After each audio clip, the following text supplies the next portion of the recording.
Hey, Scrap and Ames fans, welcome back to another process video. I've got this fun, bright 12 by 12 layout. It's got a cut file, it's got distress oxides, it's got all the things.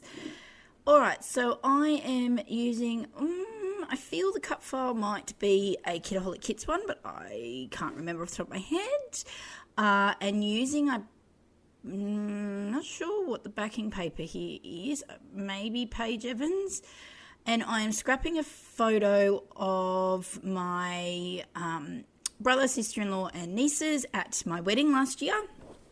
Just to finish off, actually happy to say that my niece's first year album is now finished. So I finally got that done, which I was very happy with. So I did make you watch me cut out all of that. Now, a little trick I did use my little X-Acto knife to cut out the innards of like the word family. I didn't cut all of it out because I wanted to leave some of the yellow pops in there, but most of it I have cut with the X-Acto knife to get, so I like the M. What else? I think the A as well. And now I'm just matting my photo. I've trimmed it down a little bit smaller than a 4x6.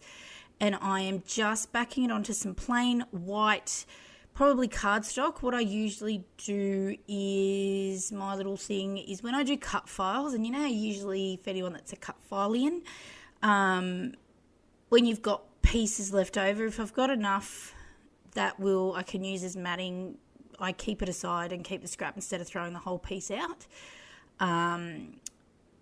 So I just keep it as stash in my craft room and I reach for it to do some matting or anything like that, like I've done there.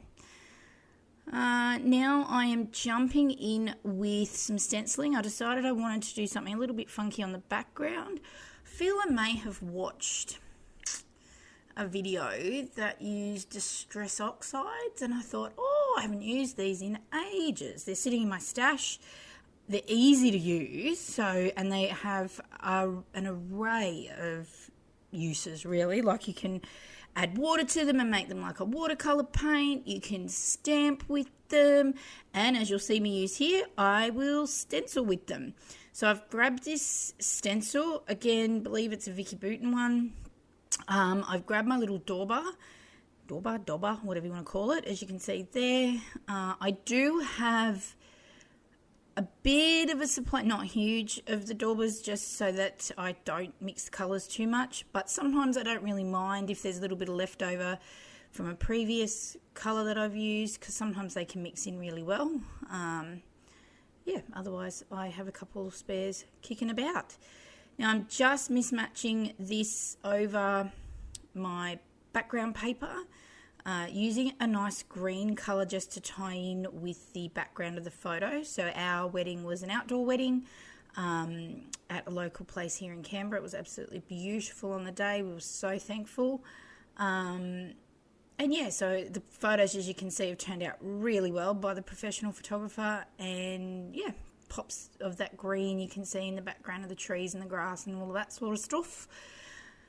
So that's how I picked that colour. Excuse me. Now, I love Vicki Boutin stencils, I've discovered. Whilst I'm not a huge mixed media person, I like having some stencils there, and I just love hers. I think they're funky and they're just different. Like this flower one is awesome. So as you can see, using, I think it's called Wilted Violet, which is a purpley colour, and I'm just smushing that around the page a little bit, here, there and everywhere around where I've put the little chevron-y line patterns, I guess you could call it,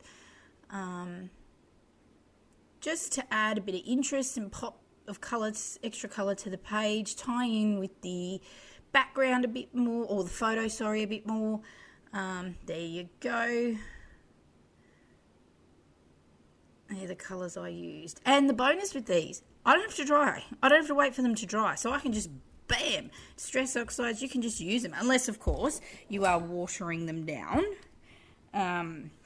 If you're watering them down, obviously you're going to have to dry it like anything. But these, they don't smudge. You don't, you just literally do not have to wait. It's fantastic. All right, now, guessing I was out of out of ATG tape when I did this one. So as you can see, putting a heap of tape onto my cut file. One of the things that bugs me the most when you've got cut files like this where they've got little bits is they pop up. So I don't know if I add glue. I think so I left the M not stuck down so I could slide my photo, and I've added a doily in again just to add a little bit of softness to the backing and a bit of texture, I guess. And I probably had the doily sitting on my desk and thought, yeah, why not? Save me finding where to put it. I fight with this double-sided tape so much. I can't remember which one this is. I don't know if this is a Kaiser Craft one or whether or not this was something from Spotlight, but just to whinge. First world problem. Drives me bonkers. So as you can see, just layering that in underneath my cut file and popping that all down. Now, I was really conscious in this album, and I've probably said this before.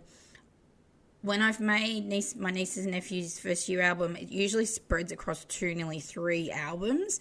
So I was really particular about what photos I printed, but I was also making sure with this album I didn't have lots and lots of like layering and really thick sort of stuff. So I didn't do lots of like craft foam, like I could put craft foam possibly behind this photo and stuff, because I didn't want to take up too much space. So, because storing albums for us scrappers can be a bit challenging. Storing albums for non-scrappers could be even more challenging. I was very conscious of that. All right, now I've got some florals there from Paige Evans, and now I'm just going through printables from Kitaholic Kits.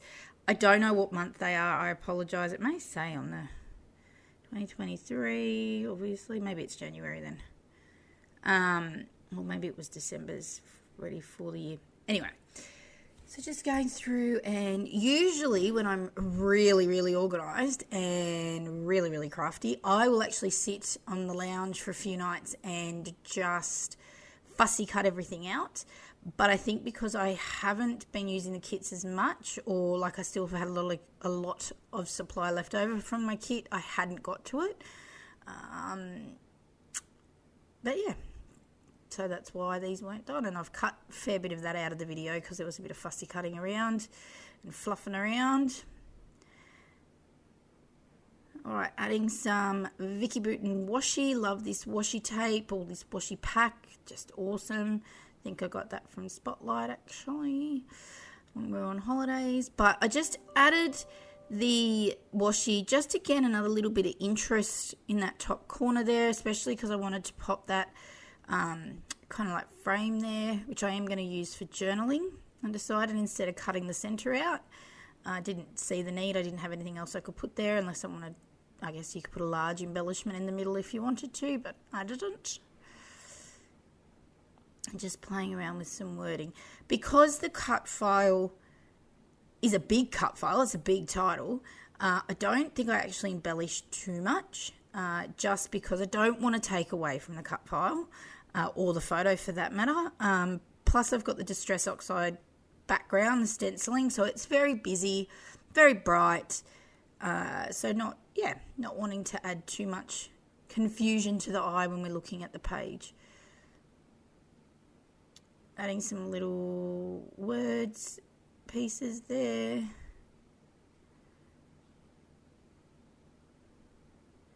In the corner, just to balance out where that frame piece is at the top.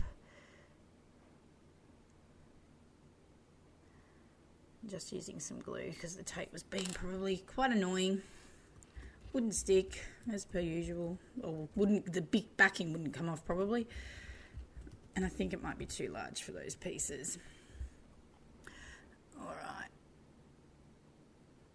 Oh, adding some foam on something. There you go. What did I add that on? Oh, the little circular word phrase bit that I put near the photo, I think. Just to pop it up off the background.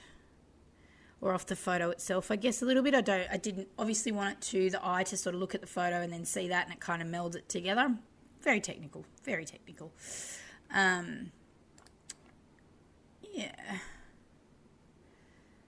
All right. Now the fun. So I do add some little flowers in, so you kind of remember. This was filmed a few weeks ago now. It's been sitting in my to edit box for a little bit now. As you can tell, there's been no uploads. So just adding some tiny flowers. I didn't add any, I don't think I add any of the big Paige Evans ones, just because, again, I think they're so large. But we'll wait and see, because I could be wrong.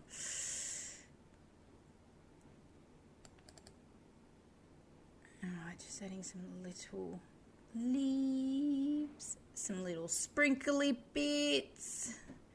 Again, these were in a kit, which I thought was a little odd. I think more so the little frilly bits more than the enamel dots, that's what I'm trying to say. I wasn't sure. So far I've used the pink, like, crepe paper stuff that's in there on another layout. I haven't really found any use for the ribbon yet. I'm sure there is one. I'm just not used to using it, so I don't know where I'm going to use it. Alright, now I brought those little blue punches. They are an old Kmart supply. Now, I don't know if they need like a sharpening or something, but I find them really challenging to punch my gold glitter. Now, one page of the gold glitter is from Kaiser Craft, and the other, I think, is an American Crafts one, but I still struggle to get it to punch, and I don't actually know why. I don't know if it's thicker or, yeah, as I said, they just need sharpening. Who knows? Alright, journaled on my little piece there, my little frame, and now just adding, why not, some gold splatters. Make it sparkly. And then I think this layout is, I can never just sprinkle in corners. Like, I literally end up just going all over the page. Look at me go. Like, really, Amy, stop with the gold splatters. But anyway, whatever. Can never have too much sparkle. All right, and my layout is complete, guys. So I hope that you've enjoyed this video. If you have any questions, as usual, put them in the comments below, and I will get back to you. Or if you've got any feedback, always remember to like and subscribe if you want notifications of any more uploads. I will have another couple of videos over the coming week or two. But yeah, here are my close-ups, and thanks for watching, and I will see you again very soon in another process video. Ciao for now.